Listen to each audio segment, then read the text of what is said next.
everybody, and welcome back to Beyond the Whistle. Today is Season 4, Episode 7, and we have a great episode in store for us. Joining us today is a legend in the sports journalism world. He's the former host of Mike and the Mad Dog radio show, current host of MLB's High Heat, and he's extremely known for getting extremely mad in front of every camera in the ESPN studio. It's Chris Mad Dog Russo. So, Mad Dog, thank you so much for glad to be here, today. guys. How are we today, okay? Very good, very good. Excited. So, NFL Week 12 just wrapped up last night with the Harbaugh Bowl facing off, and John Harbaugh 3-0 against his brother Jim. Surprisingly to me, John is older than Jim. I did not expect that by looking at him. Me. You told me that like 20 minutes ago. I was not seeing that anywhere. Yeah, of course, Herbert and Harbaugh, who's got it better than them? That's their famous line right now. And The Ravens got a big win last night, 30-23. But so, Rob, what was your key takeaways from NFL Week 12? Well, I think that this week kind of showed us a lot of things. Like the Commanders, I honestly think they're in danger of not making the playoffs at this point. They've lost 2 or 3 straight ever since that Hail Mary. Like you would have you'd think that they would be on a hot streak. They've honestly fallen off. Same for the Texans. CJ Stroud does not look good right now. He hasn't been doing well at all for the past 3 weeks, especially ever since getting Nico Collins back. You'd think that he'd be doing better, but I mean the numbers really haven't improved there. So I'm a little worried about some of those teams that we thought at the beginning of the season were gonna make a big run to the playoffs, and now they're in danger of maybe even missing out on their spot. Yeah, so I'm looking at the AFC East right now. The Dolphins, up to 5-6 on the year. They're looking good with Tua back. He's back and healthy. He's not taking hits. He's staying out of trouble, not tackling defenders when he throws all those interceptions of his. But they put up 24 points in the second quarter against the horrible Patriots defense, Robert. He put up 4 touchdowns, 317 yards. He's spreading the ball out. He's not just targeting just Hill. He's getting Waddle a lot more involved, which I'm sure happy to see. He looked great coming into the year. I'm glad he's getting a lot more targets. And I think that with the very weak AFC East, besides the obviously Super Bowl contending Buffalo Bills, that the Dolphins could make a run into the wild card and maybe not the division. No, they're definitely a wild card team. I think they can make a deep run in the playoffs. Mad Dog, what did you see out of Week 12? Well, I think the biggest thing that I would take out of Week 12 are the Eagles. The Eagles are very, very dangerous. I did not think anybody really could challenge Detroit in the NFC, but Philadelphia's got all the ingredients you're looking for. They're good on the line play. Obviously, they have 2 good receivers. Barkley's great. Defense has improved. They did have a big injury there when they lost their linebacker, Graham. That's going to hurt them. But I would think the Eagles, who have a relatively easy schedule outside of the Ravens this weekend, they have a chance, to get the home field, number one, and be an interesting team for Detroit. Everybody had basically put the Lions in the Super Bowl, by far the best team in the conference, and I still think that's true, but I think the Eagles are closer to them than I thought. I was impressed with them Sunday night. So that's the biggest thing that I would take out. What you guys said about Houston is true. The Dolphins are playing a little better. Let me see them win a road game before I go too crazy. I know the Commanders have lost 3 in a row, and they have not. I thought they'd get something going off that Hail Mary too. They were playing great, and they've kind of they've lost 3 close games, but still a little bit of a wall. But I think the big take for me would be the Eagles. How do you feel about Nick Sirianni, though? You think he's a good enough coach to Worries me. He got to a Super Bowl once before, and they had the Chiefs maybe beat if they didn't call that holding penalty at when the game was tied at 35-35 late in the fourth quarter. You could have let that go. So he's a little weird with the math. We know he's quirky with these going for 2s and all that nonsense. We understand that, but they have a lot of talent. They got a chance to be the 1 seed. Probably the 2, but a chance to be a big factor in the postseason. And, Minnesota's good too. Donald's had a great year. But I would say that Philadelphia clearly is the second best team in the conference. Yeah. And maybe an opportunity to beat the Lions out. That's the first thing I would say. I agree with that. Bell, what do you think? Yeah, I mean, this was the week of the underdogs. I think the NFL never disappoints. It looked like the slate was going to be bad until about 3:30 p.m., and all of a sudden, all these games just went nuclear, really. Obviously, Washington, Dallas, that crazy game, 34-26. But how about Carolina, keeping it close against Kansas City? I think they were 11-point dogs in that game. They only lose 30-27, but you give Mahomes way too much time. That was their big mistake there. And then Houston and Tennessee, that was a great game. The Titans, how about Will Levis? That pick 6, very bad. That was a horrible throw, but he, came back. He leads that offense so well for the Titans, and I think he deserves one more year out there in Nashville. And really just overall a great week of football. A lot of surprises, even going back to that Thursday night game, that Cleveland and Pittsburgh game, and the snow, Jameis Winston. So a lot of interesting headlines this week, but overall a good week. Yeah, loved seeing him make snow angels. That's just always a great thing to see Jameis Winston celebrating. So, Rob, we're going into our awards. Who is your player of the week from NFL Week 12? Last time, it was clearly Jamar Chase, and this time, it's obviously Saquon Barkley. I mean, he is the clear-cut player of the week. 255 yards rushing, 4 catches for 47 yards. That amounts for 302 all-purpose yards. I don't understand how you could go anyone else. Two of those were 70-yard and 72-yard rushing touchdowns. And coming in today, or now, he's got 500 scrimmage yards over the past 2 games. He joins Walter Payton in 1977 and Ollie Matson in 1954 as the only 2 who have ever done that, now 3. And this week, he really put the Eagles' offense on his back. Jalen Hurts didn't have to do much. A.J. Brown didn't have to do much. And he's really what got them over the Rams in that second half. Well, I am going someone different. I'm going with Caleb Williams, the quarterback of the Bears. He had a great week this week. He's finally showing what I think that he can be in the NFL, which is a elite quarterback. He went 32 of 47, 340 yards, 2 touchdowns. Team leading rusher with 33 yards. Their rushing game is not existent in Chicago. That's been a big issue for them the whole year. And he made so many great throws. I don't know if you guys saw that one where he rolled out. He was basically on the sideline, running out of bounds, and just lobbed it 30 yards downfield, and just a great completion downfield. He's showing more flashes each week in the NFL, and I think getting some consistency from that offensive line and that running game will just propel him even further. And I think that he can continue. People are already calling him a bust. That's insane to me. He's shown flashes. He's going to be a great quarterback. He just needs time. He needs consistency all around the board. Mad Dog, who do you think's Yeah, you can't give it to a quarterback on a losing team, though. Yeah, they lost the game, and Darnold played better than he did in the overtime because he had a great overtime period. He had 90 yards of passing in that OT. I agree with your basic premise that was a very good performance, but they did lose. So you got to go Barkley. I mean, you rushed for 255 yards, whatever it was. He's got to be your player of the week. Now, I don't think he should have been in the game at 30-14 with 4 minutes to go. I don't quite understand that.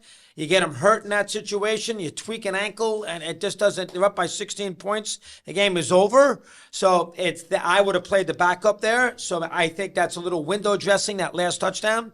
But he is the player of the week with Barkley's performance against LA. Bill? Yeah, I'm going to stick with the rookie quarterback train. Obviously, you two both saying Saquon. I'm going to say Bo Nix, right? I'm a Broncos fan, so is there bias in there? Maybe a little, but you can't deny the performance he had. I have the stats here. 25 for 42 passing, 273 yards, 2 touchdowns, and no interceptions. You look at these last couple weeks for Bo Nix. He's so poised in the pocket, but what's something underrated about him? His mobility, right? He's been so mobile. He can find those guys. I think the connection to him and Cortland Sutton these last couple weeks has been really prevalent. First 2 weeks, this is interesting, right? He threw 2 touchdowns, 2 interceptions. The Broncos started 0-2. Since then, 16 touchdowns, 2 picks. Now the Broncos are 7-3, prime position to make the playoffs for the first time since we won the Super Bowl back with Peyton Manning, all the way back then. That was the season sweep over Las Vegas, so that's already a big start to have that over the division. In these last couple weeks, for Denver, we're going to play Kansas City again. We're going to have Cleveland this week, also Cincinnati. So a lot of big upcoming games for the Broncos, but I love Bo Nix right now. You got LA on primetime as well. Yeah, football. Thursday night, so that's going to be a big one, but yeah. So I got a question. With Daniel Jones being released, the nickname Vanilla Vic is a free agent. Does that go to Bo Nix maybe? Does that go to Bo Nix?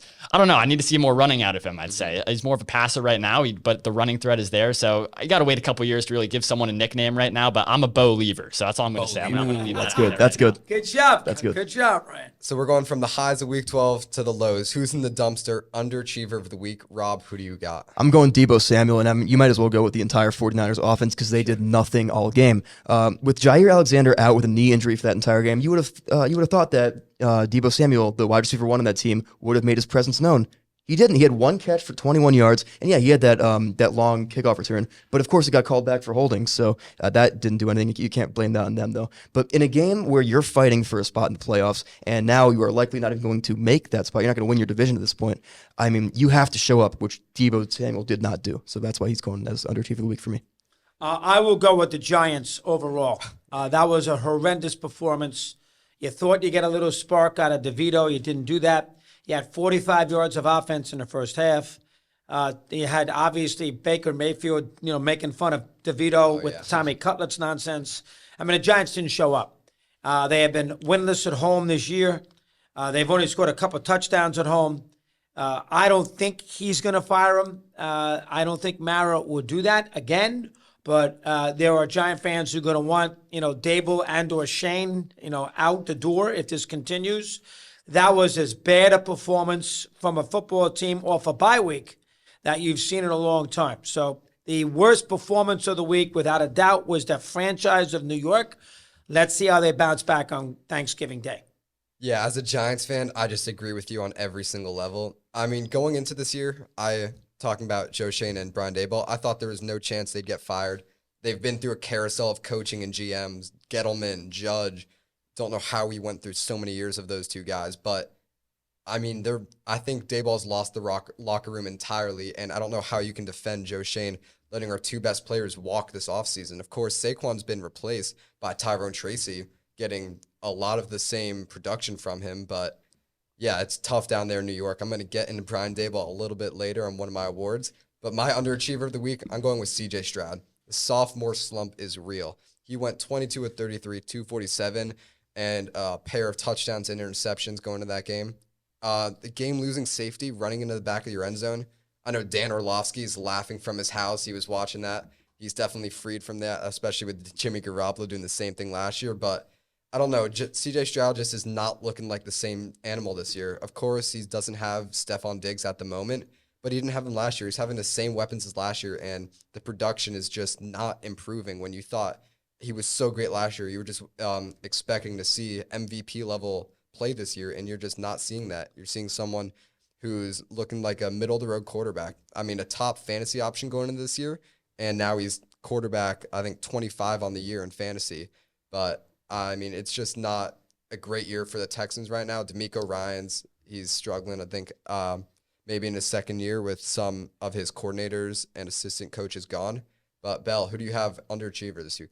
Well, I picked Justin Jefferson. And, yes, the Vikings won the game. All right, they're 9-2. They can win without getting Justin Jefferson the ball. But this stat line for being one of the best receiver, if not the best receiver in the NFL, 2 catches for 27 yards and only 5 targets against the Bears. Obviously, the Bears have a great corner in Jalen Johnson. All right, we can agree he's maybe one of the best corners in the entire NFL. But if you're a primary receiver in the NFL, 5 targets, and you're only, bringing in 2 of those, you need to have at least around 15 per game. And I think the problem with Justin Jefferson is there's so much off the field kind of antics with him with all the chains, and he's spending so much money on his appearance and how he's looking. You got to focus on the field, all right? You're playing the Chicago Bears of all teams, and you're going to overtime. You're up 27-16 with less than 3 minutes to go, and you're just blowing this lead to them, and you almost lose to them in overtime. Luckily, as you mentioned, Mad Dog, Sam Darnold really, came into his own in OT, but that's a game that should not be close at all. You got to be winning that one by double digits. So Justin Jefferson, my underperformer. I think you're being a little too harsh on Justin Jefferson with the chains. I don't think he's got that many off-field antics. I mean, you've seen guys a lot worse than him. I just think it's a little bit too much of his personality, and we need personality. And all these wide receivers, I mean, George Pickens, that's something in its own thing. Yeah, but Justin Jefferson, I just want more on-field production. That's not to say he's not having a great year, which he is, but when you're playing the Chicago Bears, a division rival, especially at Soldier Field, you got to play better than that. Fair enough. Yeah, I think Jordan Addison is becoming a better receiver, and that's taking away from some of his targets. Of course, TJ Hawkinson coming back, that's going to take away a big target share. But, I mean, I don't know if they're using Jefferson. He's not running as much downfield routes as he was his first couple of years in the league. He's running a lot more shorter routes. He's letting Addison, Osborne, some of those other guys run downfield. But, yeah, I think it's definitely been a lot less productive. And I think that part of that falls on Sam Darnold. He's not getting as much targets as he used to. He's got to spread the ball out more. But the Vikings are going to be just fine. I think we're getting a little too. They are 9-2. Let's not go exactly. Yeah, let's not get ahead of ourselves. But what great teams have they beaten this year? Not a lot. But they've played well. They played very well against Detroit. They were in the game against Detroit. They've won. They killed Houston. Not a great team, but they didn't play Kansas City. They haven't played Baltimore, so they just haven't had that schedule.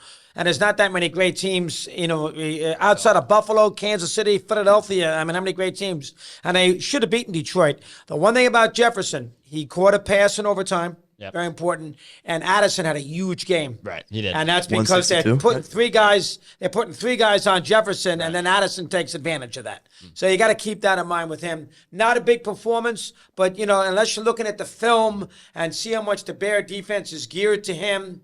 And then Darnold goes a different direction. They won the game when they scored. How many points they scored in the game? 30 points. Yep. Yeah. That's the bottom line. All right, so now we're getting into our awards predictions. We're over halfway through the season, and we're going to go through some of the popular awards for the end of the year. So, Rob, you're going to start us off. Who is your prediction for the Offensive Player of the Year award? Now, it's hard to say. You got Saquon Barkley and you got Derrick Henry. I only say those two because I think the MVP is at this point now a quarterback award. I don't like the way it is, but that's just how it goes. So both have put up incredible numbers. Both honestly have cases to be MVP. But like I said about the quarterback award, Barkley has 1,392 yards in the season with 10 touchdowns. He also has 27 catches for 257 yards and 2 touchdowns. Henry has 1,325 rushing yards along with 13 touchdowns. However, he doesn't quite have that receiving upside. Barkley's next upcoming games are at Baltimore versus Carolina, versus Pittsburgh, at Washington, versus Dallas, and then versus the Giants. Pretty easy, like you said, other than that Baltimore game, Mad Dog, I think it's a pretty easy schedule for him. Henry, his next games are versus Philadelphia, at the Giants, versus Pittsburgh, at Houston, and then finishing off versus Cleveland. I think they have a bye week in there, week 14. Both schedules are favoring them as far as run defenses go, but the games against Carolina, Washington, and the Giants with Saquon are really making me lean towards him to finish off the back half of the season strong. So give me Saquon Barkley for Offensive Player of the Year. Yeah, I agree. Barkley will win. Henry's great, but he's got Jackson there, which takes some of the load off him. Jackson's more dynamic than Hurts. Right this second, he got a chance for the MVP. He probably won't. Yeah. Probably won't. He's second in the MVP to Josh Allen, but Barkley's the Offensive Player of the Year. And he's got the viral moment with the backwards hurdle. I think that's a good case. Yeah. Yep, does. Yeah, so I'm talking about the Defensive Rookie of the Year, and I'm going with Jared Verse. Player for the Los Angeles Rams. He has 28 tackles on the year, 4.5 sacks. When we were watching the draft live, there were not a lot of defensive players taken. I don't think there was one taken until like 16. I think Latu was the first at 15. Was the first one picked. And Jared Verse, 4.5 sacks, 2 forced fumbles. He's currently the favorite at minus 500 to win Defensive Rookie of the Year. He's been the favorite all year, and he's just looked like a solid pass rusher. So pass rusher is one of the hardest positions to play as a rookie. You're facing guys that are just so much faster, stronger, and bigger than you were playing in college. And Verse has been a stud out of FSU. He was maybe the glue holding that team together because, God, are they awful right now. But Verse, he's been great. I think some of the other guys, you could see Quinyon Mitchell. He's been shutting down receivers, but the lack of interceptions is something that I think could hold him away from Defensive Rookie of the Year. Quintanamo Bay, I love that nickname. And he's been second in the race the entire year. Cooper DeJean, hopefully he can make some more plays, get up there in the odds. I don't think that's happening. Yeah, probably not. Man can dream. So, Mad Dog, who do you think is going to win? Daniels is going to win the Rookie of the Year, folks. It's not even a debate. Sorry, Commanders, they were desperate as a franchise. He has cleared the air. Now, you'd like to see him finish up strong and make the playoffs. They haven't had their bye week yet either. They're 7-5. They have Dallas, the Eagles, the Giants. They play Carolina. They should make the post, and they play Atlanta. I believe those are the games. They should get in with 10 wins minimum. And that was the player of the year in football. Play of the year in football was that play. Yeah. And he was the orchestrator of it, and he's the quarterback. He's going to win the Rookie of the Year. Now, if Washington doesn't make the playoffs, but Denver does, do you think Bo Nix would become the offensive No, rookie? because I do not. Okay. I think it's still going to be Daniels, and I think they got the same record, and Nix could be a contributor for Ryan over here, but I think that Daniels, he's been the story of the league, and even in some of the games they've lost, it hasn't really been his fault. They could have gone for 2 on Sunday. They didn't. Would have won the game. They scored 28 points against Pittsburgh, lost by a point. He wasn't terrible in Philadelphia. I think that he will win the Rookie of the Year, hands down. Bell, you just going to agree with that? I mean, I definitely got to see more, but it is Daniels is the front runner right now. And obviously there is the scenario if Washington misses the playoff and Denver makes it, but you got to look at the production numbers. And right now it is Daniels, right? I mean, the rushing upside is obviously way more than Bo Nix, but I like Bo Nix's passing game. But yeah, we have to see these last couple weeks how it's really going to play out. But I agree with Mad Dog as of right now. Spell, what's your award? Yeah, so I'm Coach of the Year, and I think right now it's Dan Campbell. He's the odds-on favorite. He's the betting favorite right now. This turnaround in the last 3 years from the Detroit Lions, right? In 2021, they were 3-14, laughing stock of the NFL, and then they've gradually gotten better every year. Last year, a couple minutes away from making the Super Bowl, right? They blew that 24-7 lead to San Fran. I think this could be the year for Detroit. He'd be a first-time winner because Kevin Stefanski won it last year, and he's a two-time winner, by the way, Kevin Stefanski. And, Cleveland, we're not talking about him too much because what's going on this year, but it has to be Dan Campbell. They're prime position to be the number 1 seed right now. They're 10-1. You look at the rest of their schedule. They got Chicago at home, Green Bay at home, and Buffalo at home. That's the big game, December 15th. The Bills at home. That could kind of decide those season right there if Lions are going to get that 1 seed or not. Then you go at Chicago, at San Francisco, which we've seen 49ers now who they were at the beginning of the season, and then home against the Vikings. It could be 16-1, it could be 15-2 for the Lions, but they look like they're going to be the number 1 seed right now. They don't have to play Philly, right? If you play them in the postseason, that could be a potential awesome NFC Championship game if that happens. But right now, Dan Campbell, he's my lock for Coach of the Year. Yeah, I agree with that. I'm assuming he's by far the favorite for that award. So, Rob, who's had the best comeback from injury or from whatever else? Comeback player of the year. Now, you got a lot of stuff going on with certain players. I'm going J.K. Dobbins, running back for the Los Angeles Chargers. He's having a career year right now after having so many leg injuries. He's suffered multiple Achilles injuries, 8 torn ACLs, torn PCLs. I think he's got an MCL in there. But I'm just happy to see him balling out right now, even though he did go to Ohio State. But that doesn't matter anymore. 766 yards on the season, along with 8 touchdowns, one of those being the game winner against Cincinnati on Sunday Night Football a couple weeks ago. And honestly, I feel like the options for this award are starting to fade. Kirk Cousins, he had that 500-yard game against Tampa Bay. But since then, I feel like he's really fallen off along with the Falcons. And Russell Wilson, he's up there as well, but I just don't think he's having that type of production. Would he come back from just being bad? Who, Russell? Yeah. Wilson? Just not playing. He came back from that horrible situation. Back from being bad. He came back from the horrible situation in Denver. He had a great year last year, but he kind of got shafted. Mm-hmm. No Daniel Jones in there? You kidding me? No. All right, so I've made up an award to give myself. It is least valuable person of the year. Reason is not players, because there's one person for the NFC and AFC. I'm going to start for the AFC. It's Anthony Richardson, quarterback of the Colts.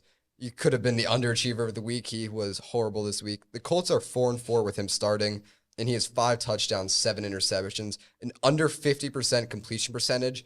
That's horrible, and he has a lot of time to throw. He's having almost 3 seconds to throw in the pocket. Lowest passer rating in the league at 65%. And, he just looks awful. I think that he does deserve a 3rd season to fully start in Indianapolis because he has all the talent to be an incredible quarterback. And, fantasy quarterback 27 on the year. He was supposed to be a top 5 quarterback going into this year. He either looks like Deshaun Kaiser or Lamar Jackson every single play. Looks like if he decides he wants to play well or he wants to run around the pocket and throw an interception. For the NFC, this is the person part, Brian Daboll of the New York Giants.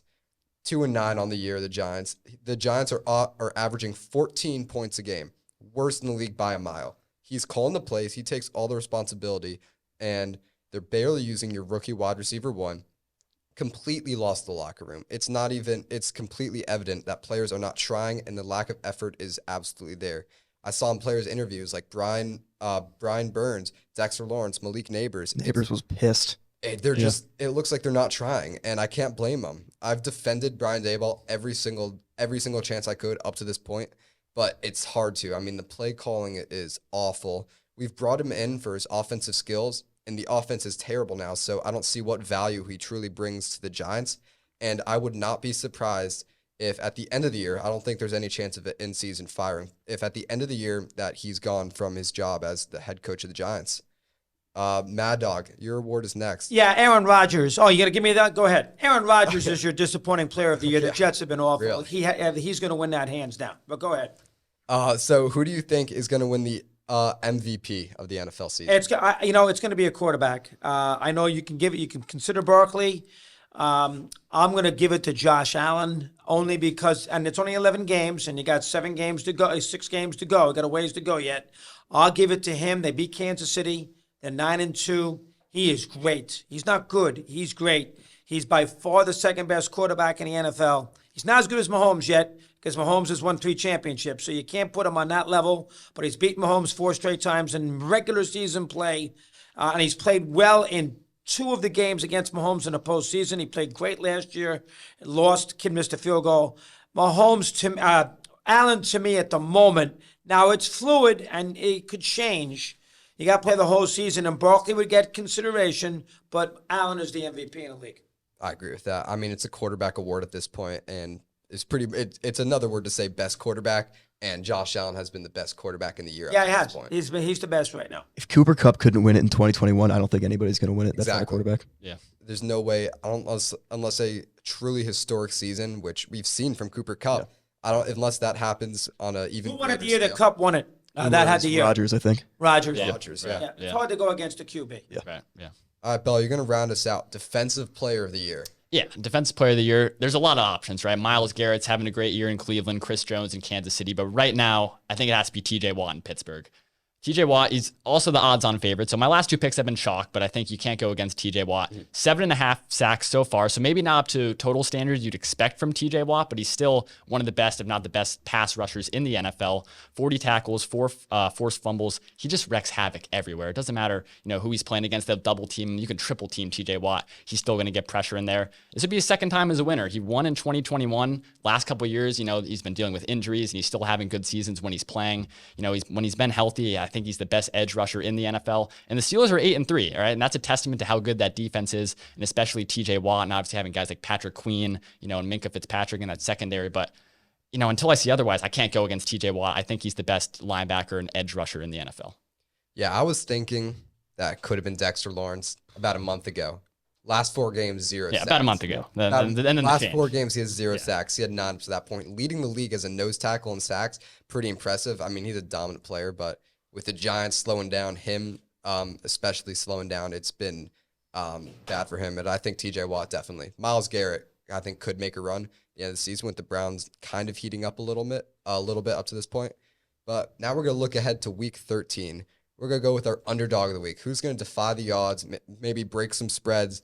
And Rob, who do you have for our underdog of the week? You guys might call me crazy, but I am taking the Titans to beat the Commanders next week. Do they have one of the lowest ranked offenses in the league? Yes. However, they played a great game against the Texans last week, I think they are a pretty similar team to the Commanders, like I said earlier.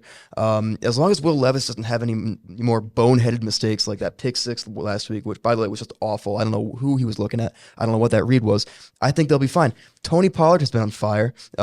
He's got 800 yards rushing and 178 receiving. Touchdowns aren't all there. I think he's only got 4, but he's good on the ground against Washington. They've allowed 1,700 yards all season, or 145 yards per game. They are one of the worst run defenses in the entire league. And speaking about defense, Marshawn Lattimore, who they traded for around Election Day, he still isn't suited up, and I don't think he's suiting up against the Titans this week. So there's another option for some of the receiving options to get open. Nick Westbrook-Akine, he's quietly having a very impressive season. Since Week 6, he's had a touchdown in every single game but one, which I believe was in Week 10. You've also got Calvin Ridley, who, albeit hasn't quite looked like himself that he was in Atlanta while he's been in Tennessee. You've also got Chig Okonkwo, the tight end, who had a 70-yard touchdown last week. I think that you can really expose this Washington defense, which is kind of fraudulent if you ask me. I think that they're going to be able to make a run. Not to mention the defense in the Titans is pretty good too. Yeah, I wonder if Ridley, without that extra, kind of getting me up with betting on himself, literally and figuratively, getting those parlays on him, I wonder if that's maybe taking a little step off his game. Bell, I'm sorry. Broncos under 5.5. I think they're going to beat the Broncos. You think the Browns beat outright? You think it's Browns outright? Outright beat them. Yes. Okay. Spread's 5.5. It's a Monday Night Football game. I think a sleepy good game actually.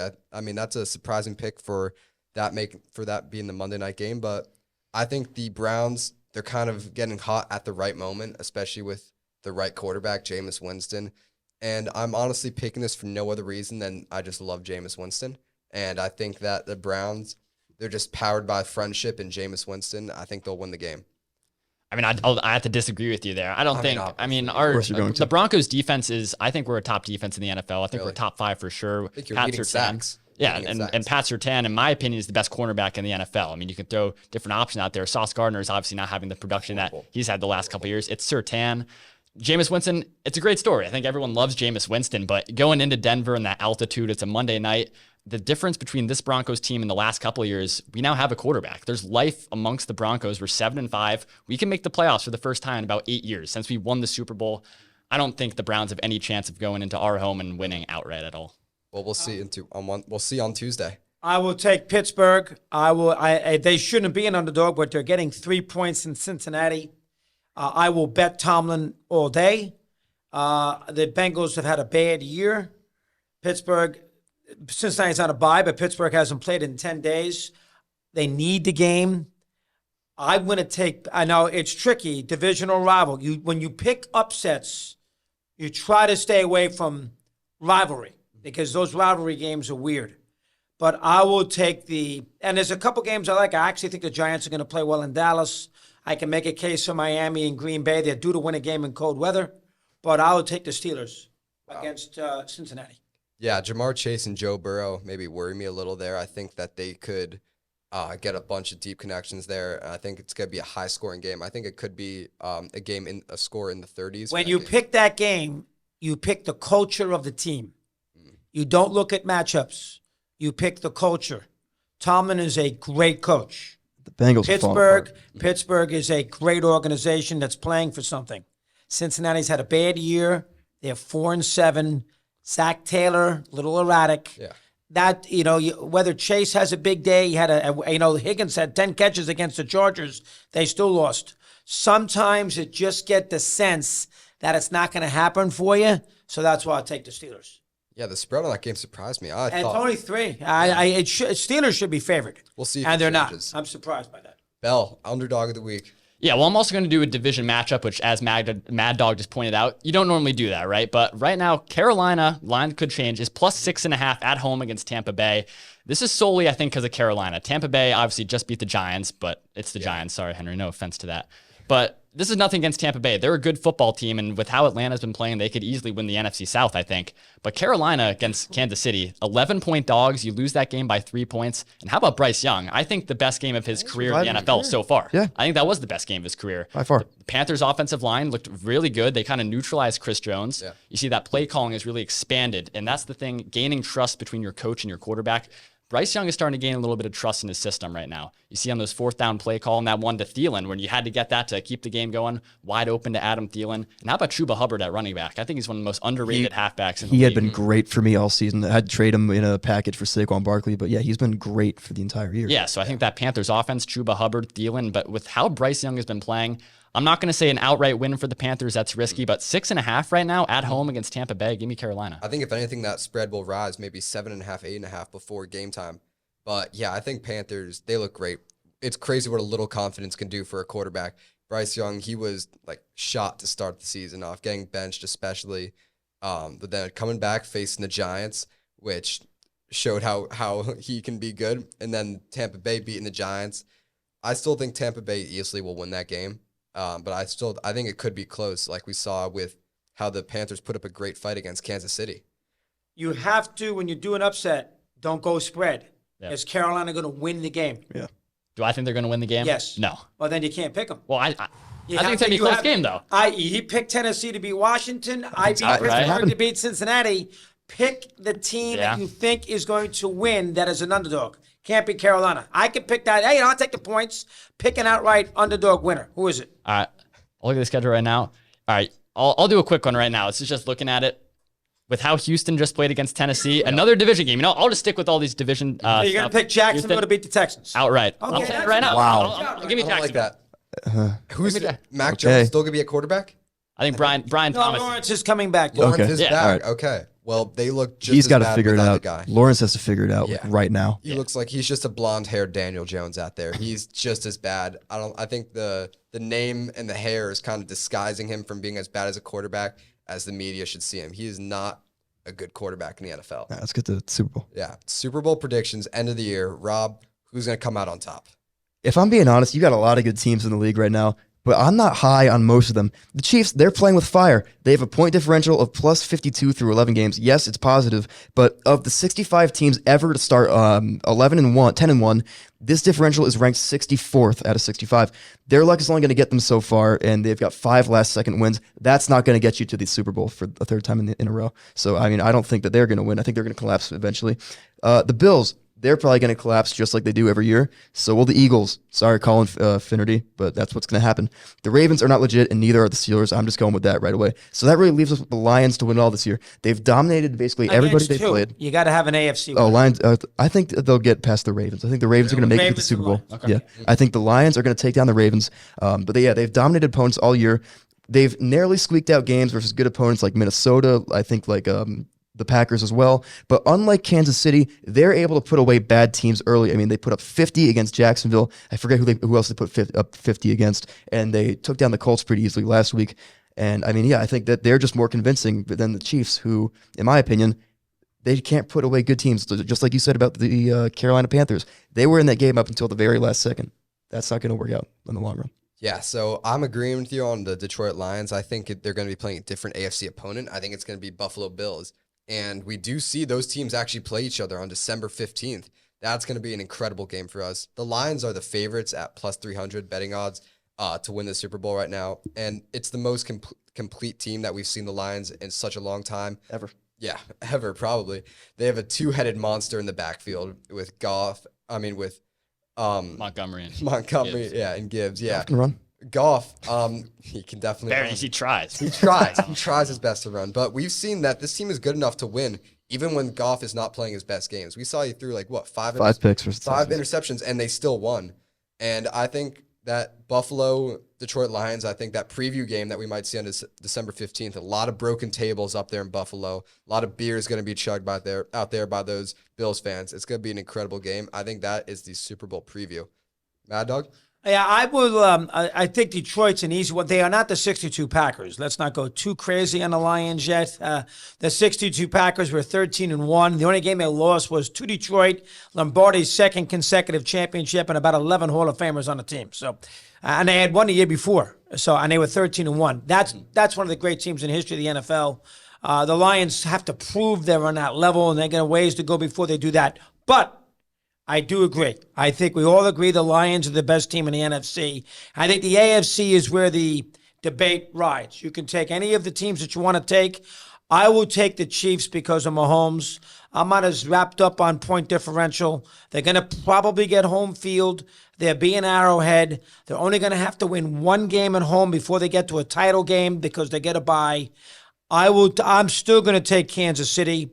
I know you could take Buffalo, you could take Baltimore. I understand that. I'm taking Mahomes. He's the best quarterback I've ever seen, and that goes back to 1966. I will take Mahomes against the Lions. And the Lions, I think, will win, but that's the matchup I'll take. We just had Mr. Tischer outside. He's a big Packers fan. He's nuts with the Packers. Wasn't a big fan of hearing all these he's nuts. Yeah. He's absolutely nuts. There he is. Get the camera over here. They got buried by Detroit. They got lost to the Eagles. Oh, he's impossible. Yeah, it's in the frame now. Stop. All right, Ryan, who do you like? All right. There's going to be 3 graphics right now. You all are picking the Lions, right? Mm-hmm. I can't make it 4. I have the Ravens beating the Lions in the Super Bowl. Yeah. I think the Lions are the cut team out of the NFC. Yeah. It's going to be Lions, Eagles, NFC Championship. I think the Lions get out of that game. Something about Baltimore this year. It's something they have this year they didn't last year. It's Derrick Henry, right? The Ravens, I thought they were going to make the Super Bowl last year, playing Kansas City at home in the AFC Championship. A home game. Obviously, that Zay Flowers fumble maybe was the reason they lost that game.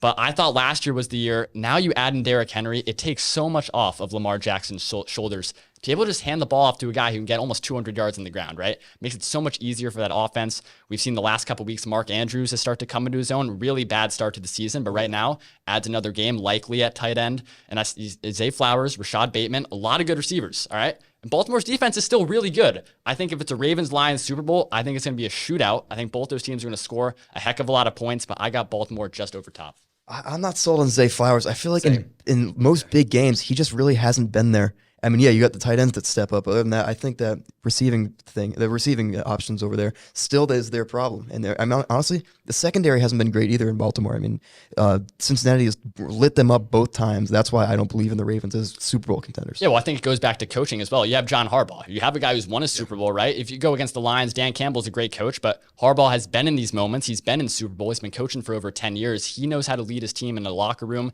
And when you get to the playoffs, there's something different about Baltimore that they just have over other teams. You might think I'm crazy, but I think that John Harbaugh still has a lot to prove because what has he done since that Super Bowl win? I mean, they've gotten back to the playoffs multiple times, but past that, I don't think they've been in the Super Bowl since then. And as one of the guys who's regarded as such one of the better coaches of all time, I think that he needs to prove that he can still win. Yeah, he's not one of the best. Don't listen to Tony Romo. He is not one of the better coaches of all time. He's only, as you said, he's only been to one Super Bowl. He won it, but he's only been to one Super Bowl. I mean, to crack the Parcells, Gibbs, Walsh, Paul Brown, have you heard of these guys? Lombardi, my dad probably Hallis. To crack that list, you got to be you got to be a big time coach, and he is not. Even Andy Reid, he's not the best. He's not as good as Belichick. He's obviously not as good as Belichick, and you can't put him with Andy Reid. So he is not on that level. Good coach, not an Absolutely, all-timer. Yeah, not a great coach, good coach. I'm not saying he's the greatest of all time. Obviously, good coach. Good overall, very Yes. good coach, but he's not great. Yeah. Not great. Maybe with a Super Bowl victory. Needs for another one. appearances. Needs another. Needs Absolutely. another one. Yeah. So that's gonna wrap us up for week 7. For episode 7 of Beyond the Whistle. We got 2 big games on Thanksgiving coming up. One big game, one game that probably is gonna make me want to just get away from my family on Thanksgiving and cry in my room watching Tommy Cutlets versus Cooper Rush on Thanksgiving Day. I mean, that's gonna be awful. I think my Saturday rec football team could beat this Giants team. It is bad. But Bears-Lions, 12 o'clock on Thanksgiving, that could be a good game. I mean, I think Bears come out on top there. I truly do. That the Bears come out on top against that thing. On The Bears Thanksgiving. beat the Lions in Bears beat the Detroit on Lions. Thanksgiving. In Detroit on Thanksgiving. I don't know about I that. fully think that's gonna happen. Lions lost last year on Thanksgiving to Green Bay. I don't see him losing 2 games in a row, That's true. 2 years in Yeah. a row on Thanksgiving. Not at home. How many years in a row have they lost on Thanksgiving?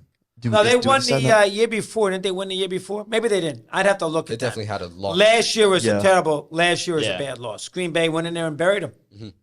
So that's going to be it for episode 7 of Beyond the Whistle. Thank you so much for joining us for this special episode. And Mad Dog, thank you so much. We love you guys. Thank you, Good Matt. football talk. Knock it dead. Knock them dead. Thank you so much. We'll see you guys next time on episode 8 Beyond the Whistle. Have a great Thanksgiving, and we'll see you next time. Thank you.